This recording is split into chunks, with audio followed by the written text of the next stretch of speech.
അയ്യപ്പ സംഗമത്തിന് ഹൈക്കോടതിയുടെ അനുമതി.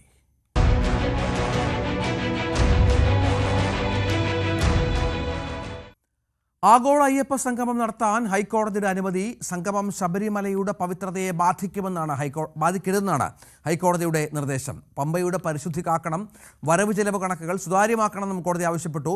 പ്രതിനിധികൾക്ക് പ്രത്യേക പരിരക്ഷ നൽകരുത്. കർശന നിർദ്ദേശങ്ങളോടെയാണ് ഹൈക്കോടതി ദേവസ്വം ബെഞ്ച് അയ്യപ്പ സംഗമത്തിന് അനുമതി നൽകിയത്. കർശന നിർദ്ദേശങ്ങളോടെ ആഗോള അയ്യപ്പ സംഗമം നടത്താമെന്ന് കോടതി വ്യക്തമാക്കിയിരിക്കുകയാണ്. അയ്യപ്പ സംഗമത്തിൽ ഹൈക്കോടതി ഇടപെടില്ല. എന്നിരുന്നാൽ പോലും സുതാര്യമായ സാമ്പത്തിക അക്കൗണ്ട് ദേവസ്വം ബോർഡ് സൂക്ഷിക്കണമെന്ന് കോടതി പറയുന്നുണ്ട്.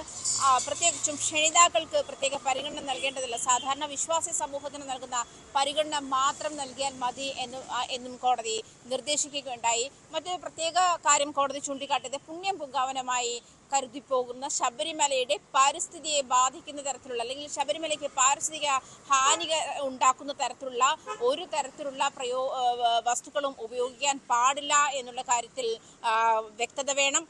അക്കാര്യത്തിൽ കൃത്യമായ ധാരണയുണ്ടാകണമെന്നും ഹൈക്കോടതി ചൂണ്ടിക്കാട്ടി. ദേവസ്വം ബെഞ്ചാണ് ഹർജി പരിഗണിച്ചത്. ദേവസ്വം ബെഞ്ചിൻ്റെതാണ് വിധി. കഴിഞ്ഞ ദിവസങ്ങളിലായി സർക്കാർ നിരവധി ചോദ്യങ്ങൾ ഇതുമായി ബന്ധപ്പെട്ട് കോടതിയിൽ നിന്ന് നേരിടേണ്ടി വന്നതാണ്. ഏത് സാഹചര്യത്തിലാണ് ആഗോള അയ്യപ്പ സംഗമം സംഘടിപ്പിക്കുന്നത്? ക്ഷണിതാക്കളുടെ മാനദണ്ഡം എന്താണ്? ലഭിക്കുന്ന പണം എങ്ങനെയാണ് ചെലവഴിക്കാൻ ഉദ്ദേശിക്കുക? ശബരി റെയിലിനും ശബരിമല മാസ്റ്റർ പ്ലാനിനുമായി ഈ പണം ചെലവഴിക്കുന്ന സാഹചര്യം ഉണ്ടാകുമോ? തുടങ്ങിയ കാര്യങ്ങളൊക്കെ സർക്കാർ കോടതിയിൽ നിന്നും നേരിടേണ്ടി വന്ന ചോദ്യങ്ങളാണ്. അതിനുശേഷമാണ് ഇന്ന് ഹൈക്കോടതി അയ്യപ്പ സംഗമം നടത്താമെന്നുള്ള തീരുമാനത്തിലെത്തുകയും അത് കർശന നിർദ്ദേശങ്ങളോടും നിയന്ത്രണങ്ങളോടും കൂടി വേണം എന്നുള്ള നിർദ്ദേശവും കോടതി മുന്നോട്ട് വെച്ചത്.